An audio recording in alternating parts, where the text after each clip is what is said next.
It was the Europa League yesterday, and many were thinking so strongly that Barcelona will definitely make it to the next round. But unfortunately, it was a different type of song. We can tell you here categorically that a lot of Barcelona fans in Africa were more than sad. Now, expectations were indeed high, looking forward to see Barcelona move over to the next stage, of course, as they calculated that Eintracht Frankfurt will be a piece of meat, if I put it that way. But guess what? It was indeed a sad situation. Despite having star players on the list and even buying brand new players, it seemed to be a tough one to crack because Eintracht Frankfurt eventually defeated Barcelona by 3-2 yesterday. Well, joining me this morning on Breakfast Central is a sports analyst. He is here with me. His name is Jefta Okoroji. Jefta, good morning to you. Yeah. Well, it's good to have you here. I'm Joe. Sure. How you doing? I'm good. I'm sure you're in the studios. Jefta is definitely a radio presenter with Nigeria Info, definitely making sports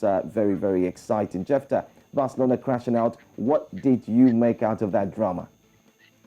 Well, of course, let me just take you back to a week ago. It was 1-1 at the Deutsche Bank Park, where, of course, Ansgar North opened scoring for Utrecht Frankfurt, but Ferran Torres equalized. And heading into that game last night, a whole lot of people thought Barcelona were going to win. I mean, they were playing so well. Javi ball was really going on strong. And you could tell from the way that Barcelona played, especially their recent performances in the league, you could tell that we expected something. But Frankfurt, out of nowhere, pulled the rabbit out of the hat. And Filip Kostic, I mean, it started to go wrong for Barcelona.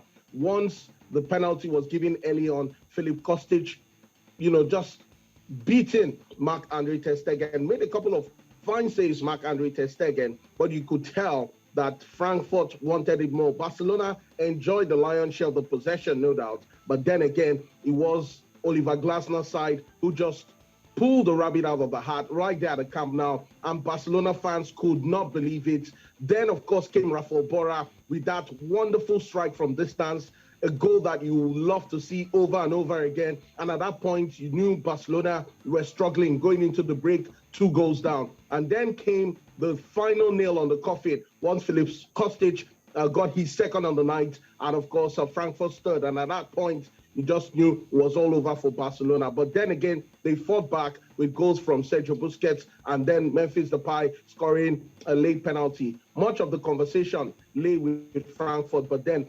Barcelona had the final say, but not enough to take them to the semi-finals of the Europa League. Quite sad one for the Africans who were also looking forward to make it to the next round in that competition, I must say. But let's take a look at Lyon and West Ham. Of course, It was David Moyes who had the victory song at the end of the 90 minutes, plus beating Peter's boss team of Lyon. What's your take on that game as well? Well, the first leg ended 1-1, and at that point, you just thought Lyon with quality players. I mean, you're talking about players who have played in the Champions League. You're talking about players who are not new to European engagements or European nights, with players like Moussa Dembele.